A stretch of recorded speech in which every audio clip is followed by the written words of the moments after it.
Многие наверняка слышали о двух параллельных процессах.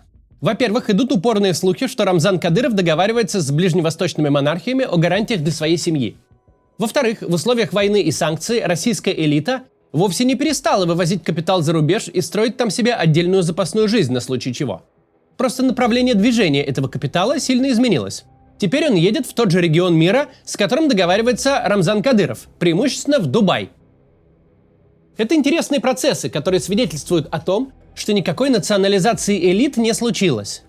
По мере старения Владимира Путина и все более свирепого передела собственности внутри страны, люди, у которых есть серьезные деньги, начали готовить для себя тихую гавань за пределами российской государственной границы. Все понимают, любые перемены в России лучше наблюдать извне. А еще мы видим, насколько хуже и опасней, несмотря на все формальное обогащение, стала жизнь российской элиты и даже ближайшего путинского окружения с начала войны. Об этом сегодня и поговорим. Только прежде чем начнем. Если у вас проблемы со скоростью загрузки Ютуба, переходите по ссылке в описании, там есть ссылка с бесплатными решениями проблемы. Спонсор этой нашей странички VPN Liberty, он там тоже есть и позволяет на месяц подключить VPN бесплатно.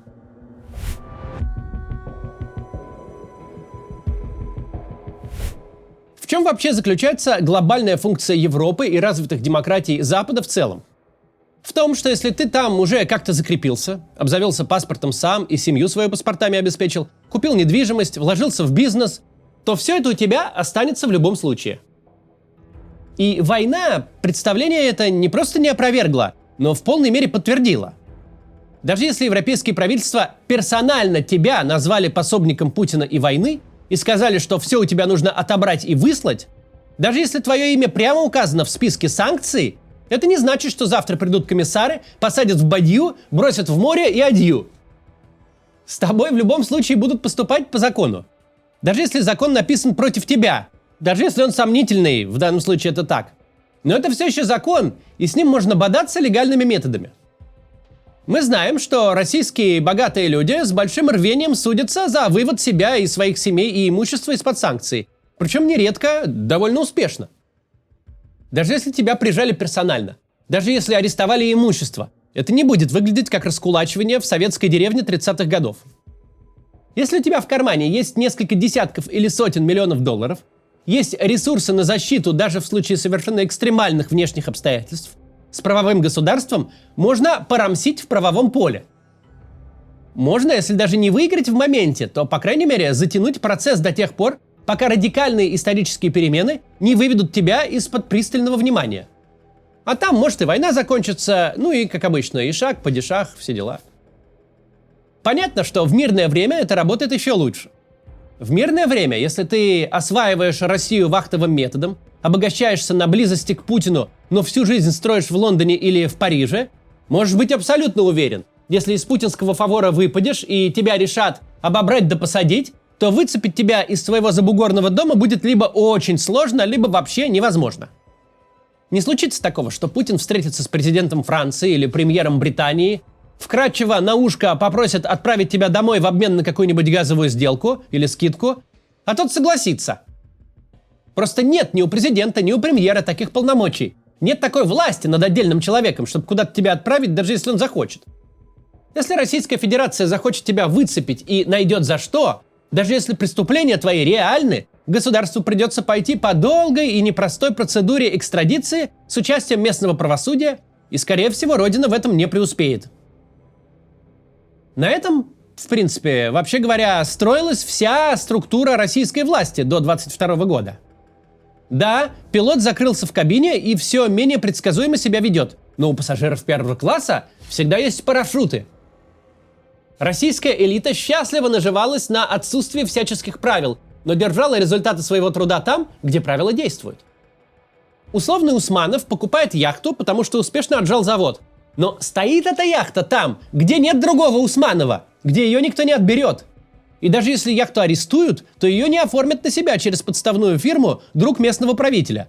Ее будут годами содержать за счет налогоплательщиков, пока разбирательство идет. Это, казалось бы, безупречная ситуация, ведь ты получаешь лучшее от обеих систем. Если решения Путина прибыльны, это твоя прибыль. Если разрушительны, это не твоя проблема, ведь ты себя от нее изолировал. Эта же схема решает главный нерешаемый вопрос для элит в автократии – как все нажитое передать детям. Как не попасть в ситуацию, которая много раз происходила в самых разных уровнях российского олигархата, когда человек со связями и возможностями умирает, а у его детей и жены нет никаких связей и возможностей. И вот из владельцев торговых центров и свечных заводиков они в лучшем случае превращаются в нищих, а то и в фигурантов уголовных дел. Все очень просто. Нет никакой процедуры наследования внутри страны. Просто граждане Швейцарии становятся собственниками кипрского офшора, а российская юрисдикция с ее прокурорами, судьями и политической нестабильностью в их жизни не принимает никакого участия вовсе. Рамзан Кадыров со своим кланом здесь всегда стоял особняком. По целому ряду причин его самого и его многочисленное семейство в нормальных юрисдикциях никто не ждал еще в те далекие и светлые времена, когда с радостью принимали всех остальных, даже до списка Магнитского. Это простое обстоятельство всю дорогу делало Кадырова уникальным человеком в путинской вертикали. Пока остальное окружение выстраивало себе запасные аэродромы и явно готово было предать и сбежать при первых же признаках угрозы, верный пехотинец Путина сидел на месте ровно, если не по большому желанию, то по безысходности. Кадыров с Путиным в одной лодке.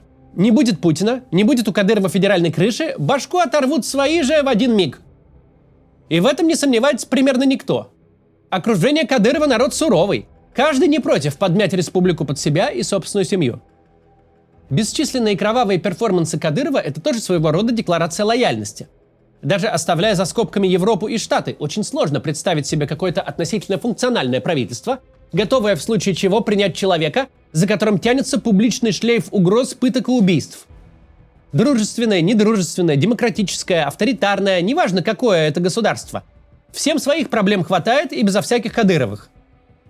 Он политически токсичен для кого угодно и с каждым новым выступлением в своем телеграме становится токсичнее. Это делало Кадырова очень важным компонентом всей системы. Ведь для него предательство не опция. И если предадут все – спецслужбы, олигархи, армия – у Путина все равно останется частная гвардия отмороженных кадыровцев, которые незримо висят над каждым, кто, может быть, задумывается о табакерке. Но понятно, что у идеи этой есть и оборотная сторона. Если Кадыров может куда-то сбежать, то зачем он тогда вообще нужен? Когда по этому поводу вышел большой текст важных историй, когда журналисты со ссылками на источники стали писать, что у Кадырова большие трения с Кремлем из-за попыток договориться с ближневосточными монархиями о безопасном убежище для своей семьи, звучало все весьма логично. Если Кадыров обустраивает себе какие-то тылы и пути отхода, значит, в случае с чего, драться за Путина до последней капли крови он не собирается. Значит, он, паразит такой, вообще смеет задумываться о будущем для своей семьи, предполагая, что у его семьи есть какое-то будущее вне Путина и всей его системы. А как же такое допустимо-то, а? Если мы верим важным историям, а их выкладки никто не опровергал, выходит, что в годину тяжелых испытаний, когда все в одной лодке, ровно тот, кто должен своим телом в случае чего пробоину закрыть, сидит такой красивый в спасательном жилете.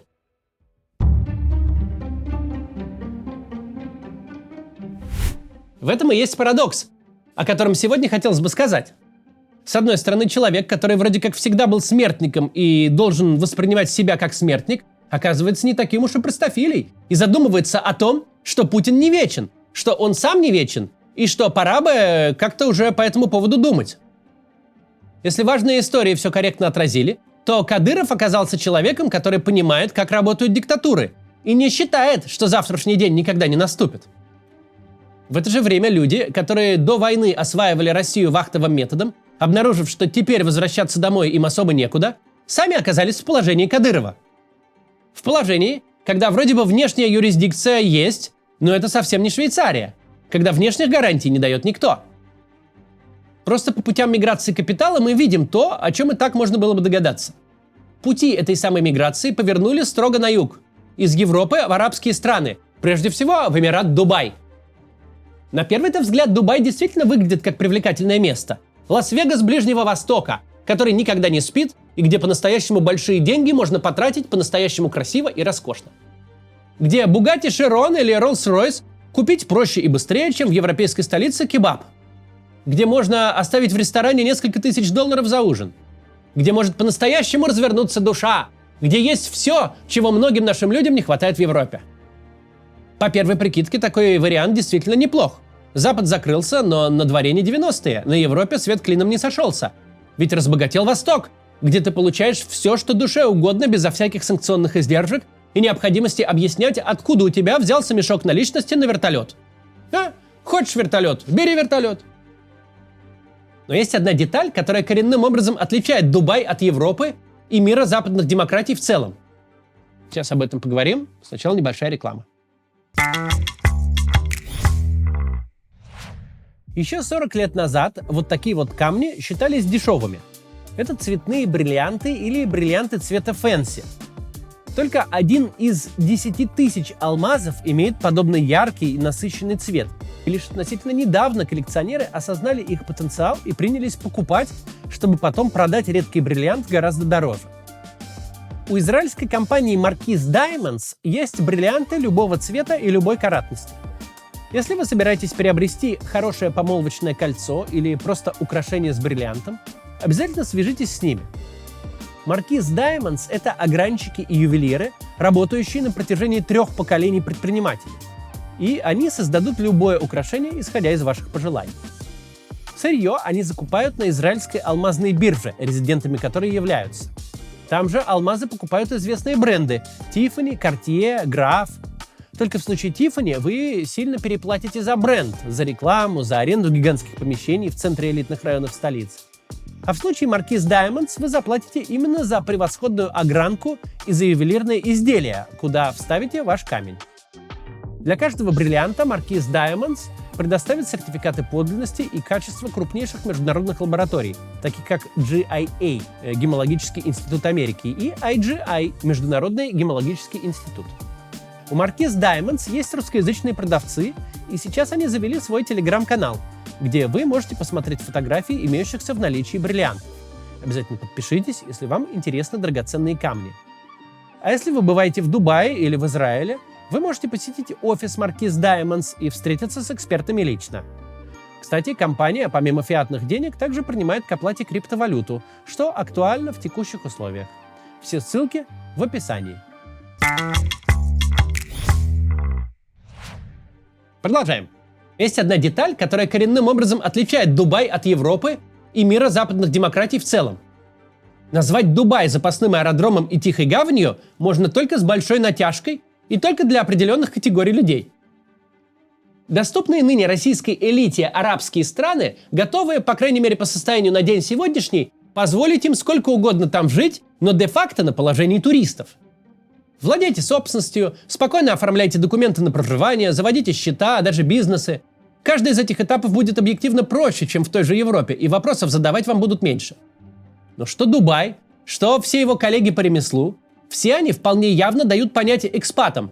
Никакой постоянной легализации, никакой интеграции в арабское общество, никакой уж тем более натурализации им не видать как своих ушей.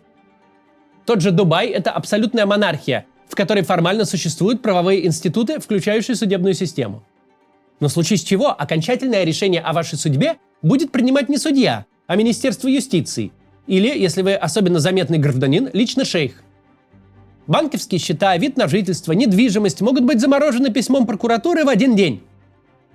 У Эмиратов с Россией как бы не существует договора о выдаче. Но вот в марте этого года Сергея Истомина и Никитаса Амарова, обвиненных в мошенничестве, экстрадировали и ухом не повели. Оказалось, если Российской Федерации кто-то очень нужен, и она хорошо просит, для Дубая совершенно не проблема пойти ей в этом деле навстречу. И в этом смысле очевидно, что за политически заряженного гражданина, за беглого представителя высшей элиты Российская Федерация готова попросить очень хорошо. Можно не брать в расчет специфическое законодательство самих исламских монархий. Можно забыть, что за поступки, которые в Европе и во всем привычном нам мире ничего не сделают, они там являются совершенно ординарными. Так вот, в Дубае можно огрести вполне конкретных проблем. Получить обвинение в шпионаже за интервью, например, и просидеть по такому обвинению 7 месяцев за решеткой. Но для того, кто бежит из России, прихватив с собой все нажитое, куда важнее другое. Перспективы внешней выдачи с лишением всех прав легализации в том же Дубае – это исключительно вопрос о том, насколько сильно Родина захочет вас назад. Дубай прекрасно подходит, чтобы сбежать, если ваши неприятности какого-то не очень существенного размаха. Если вы региональный олигарх, проигравший местных масштабов битву за заводик, тогда Дубай как видно на практике, подходит, чтобы в нем пересидеть. Но не подходит, если ваш возврат в российское СИЗО – это вопрос политической воли, если захотят вернуть персонально вас. В этом самый главный парадокс нынешней эпохи. С одной стороны, есть Кадыров, который при всем своем внешнем безумии понимает, в системе, которую он помогал строить, нельзя детей оставлять никак. Вне зависимости от количества медалей, орденов и формальных должностей, с его смертью или в случае впадения в немилость над его семьей нависнет смертельная угроза. Все богатство, пока оно находится в России, это не собственность, а привилегия, право пользования. С другой стороны, есть люди, которые считали себя самыми хитрыми, которые обеспечивали путинскую власть, страхуя свои семьи и свое будущее от последствий его действий. Эти люди внезапно столкнулись с одним из последствий своей же хитрости – с закрытием выдачи таких страховок. Люди эти теперь в ситуации как минимум не лучше кадыровской. Они оказались с Путиным в одной лодке. Физически уехать из России они могут, но не получится уже уехать туда, где кто-то им гарантирует права собственности, защиту личности и будущее. Все то, чего они лишили Россию и ее граждан. И вывод тут сегодня очень короткий. Он одинаков что для Кадырова, который изо всех сил договаривается с монархиями, что для рядового представителя российского истеблишмента, на чей агрохолдинг уже с аппетитом поглядывают и который пытается снова отстроить запасную жизнь, но уже не в Цюрихе, а в Дубае. Суть вывода такова: нельзя обмануть реальность. Всегда приятно чувствовать себя самым умным, самым циничным, схватившим Бога за бороду. В одном месте обогащаемся, в другом детей растим и имущество держим. Здесь понятия и договорники, здесь чужой завод на посиделках в бане отжимаем с прокурором, а там суды и адвокаты, там не подкопаешься. Помогаем строить диктатуру, а живем при демократии. Эта схема очень сильно навредила России. Потому что элита, которая, по идее, первая заинтересована в правовых институтах, чтобы можно было много чего своего защитить и детям передать, получила возможность изолировать себя от последствий собственных поступков. Вам не нужен независимый суд в Москве, если вы можете получить его в Лондоне. Но спустя четверть века оказалось, что это не получается. Оказалось, что если вы помогаете строить диктатуру, то именно при диктатуре и будете жить. И даже если припечет, бежать придется тоже к диктаторам, которые вас выдадут безо всяких сантиментов, ведь два диктатора всегда договорятся. Судьба высших российских чиновников, миллиардеров и всех, кто Путину помогает править и без понятия, что делать со своим будущим, судьба того же Кадырова – это нам всем на будущее урок. Ты будешь жить ровно в том, что построил.